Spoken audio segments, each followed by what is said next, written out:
Take a look at today's monthly jobs report. Or just open your window, because either way, you'll find the exact same thing. It's looking mighty nice out there. The Labor Department says nearly 300,000 jobs were created in April, dropping the unemployment rate to 6.3%. And the numbers were better than expected. And when you add in the revisions to the previous 2 months, that's 3 months in a row that we've been over 200,000 new jobs. Now, as with most job reports, there are some not so rosy numbers, and the big one Republicans are seizing on is this month's report is the decline in the overall civilian labor force. That's the total number of people working. That decline more than offset March's gains. And that means that part of the lower unemployment rate is people leaving the workforce, either through retirement or in some cases because they stopped looking for work. Nicole Wu is the Director of Domestic Policy at the Center for Economic Policy and Policy Research, and Avik Roy is a Senior Fellow at the Manhattan Institute and is the Opinion Editor for Forbes magazine. Thanks to both of you for being here. Glad to be here. So in looking at these jobs report numbers, I'm going to start with you, Avik, because you are here with me, so I'm going to start with you. Sure. The sort of the Republican takeaway, and it's politics, so they have to say this isn't great. It is a better than expected number. But what Republicans really look at is that number of the whole workforce going down. Now, and we know that part of that is people retiring. But why do you suppose that the number of people reduced overall somehow detracts from these good job numbers, if you believe that? I think the overall picture is encouraging, and the decrement in the labor force participation is one small asterisk that goes in the negative direction. But one thing that's actually interesting is I think the presumption had been early on when we started seeing this trend that it was because people were retiring and the baby boomers were retiring, and that's why the labor force is shrinking.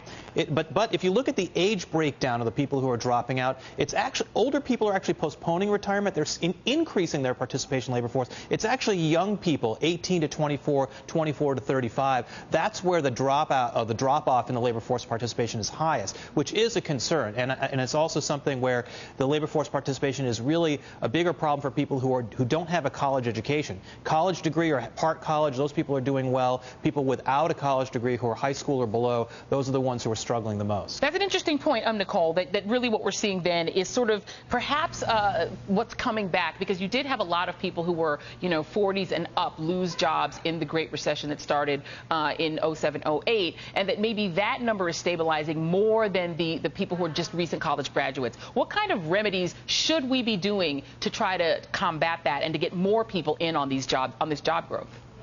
Well, if you look at the trend over the last 4 years, it's actually workers over 55 who accounted for most of the growth in jobs over the last 4 years. And just last month in March, we saw a drop in the older workers' labor force participation for the first time in quite a while. And over the last 6 or 7 months, we saw the 25 to 34s actually fill some of that gap.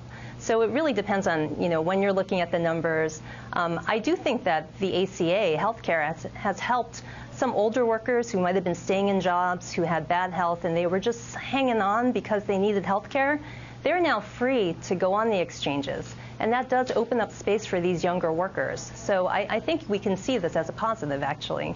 And of course, we've had 8 million people sign up in the federal state exchanges. We've had another 4.8 million getting expanded Medicaid, 3 million under their parents' plan under 26 years old, 5 million who purchased outside plans. The other part of that, Avik, and I know that Republicans don't like Obamacare, but it also has helped to increase the employment within the healthcare sector. And while Republicans don't like the navigators, you actually have also more employment in the field that is responsible for getting people insurance in the insurance field. So you've actually seen job growth because of the Affordable Care Act. Yeah, that's kind of a mixed bag, because we spend so much on health care that there are a lot of jobs in the healthcare sector. So what is it, 17% of our gross domestic product is healthcare spending. So obviously that means a lot of jobs are from the healthcare sector. But that means also that health insurance is expensive, that health care is expensive, and that overall is a drag on the economy. So in an ideal world... Except the costs are going down. I mean, the CBO has already said that since we've implemented the ACA, the actual overall healthcare costs are not going up, they're going down. Well, actually, this month there was a big spike in healthcare spending, I think it was 9.9%, which is a bolus because of all the people who are enrolling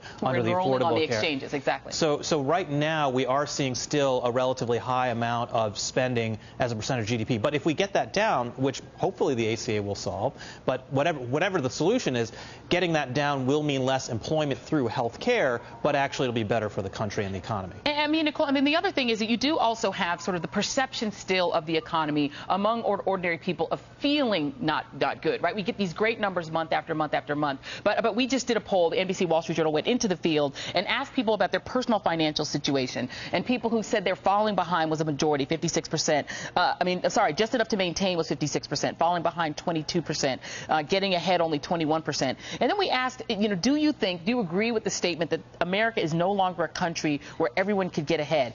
54% of people agreeing with that and really saying that they just don't feel like things are getting better. Why do you suppose there is this gap between the empirical data that things are getting better and the way people feel about it? Well, getting back to the drop of 800,000 people in the labor force, another part of that, in addition to people being able to go onto the health exchanges if they didn't want to stay in their jobs, is the fact that a lot of folks lost their long-term unemployment insurance benefits. There's a lot of research out there, the San Francisco Fed, the University of California at Berkeley, and our recent example of the state of North Carolina. When people lose their uninsured benefits, they tend to just stop looking for work. So that's another part of that 800,000 figure. That's part of the reason that a lot of people aren't feeling this recovery the way they should. Also, the wage growth was at about 2.1% in the past month, which is just about the average. It's been there for a while. It's good to have some growth, but it's not the kind of healthy growth to help people catch up since the recession. And Avik, this brings me back to the Republican Party, because listen, I got to tell you that loss of long-term unemployment benefits for people that still cannot get through the United States House of Representatives. You do have a sense that when George W. Bush was president, the answer to the recession was stimulus. I remember getting that check in the mail for $600. People who didn't have kids got $300. Direct stimulus injected into the economy. And I want to play you one of my favorite pieces of sound from one John Boehner. This was John Boehner and arguing to his party and asking them, begging them to pass the Troubled Asset Relief Program, TARP, a bailout for Wall Street. Let's take a listen. So I ask all of you, both sides of the aisle, what's in the best interest of our country? Not what's in the best interest of our party, not what's in the best interest of our own re-election. What's in the best interest of our country? Vote yes. Avik, he wept on the floor of the House for TARP. Republicans did stimulus. They did spending. Why is it that Republicans believe when there is a Republican in the White House, you do stimulus, you inject money into the economy? When there is a Democrat in the White House, suddenly you do austerity? Yeah, actually, the evidence from that stimulus in the Bush era was that it didn't actually make a dent in the economy at all, because it was a temporary targeted tax cut as opposed to a meaningful reform of long-term tax rates, which is what stimulates investment and growth in the economy. So I think a lot of Republicans who voted for that now have kind of regrets and feel like they shouldn't do it again. They shouldn't do it again, except when another Republican gets elected. They will do it again. And as a matter of fact, as you said, in the most inefficient way, which is by sending people a check, when what the Democrats have done now is to actually give your whole tax rate a reduction. But we could talk about this all day, and unfortunately we cannot, because we don't have any more time. And more time. Avik Roy from the Manhattan Institute, Nicole Wu, thank you so much, from the Center for Economic and Policy Research. Thanks to both of you.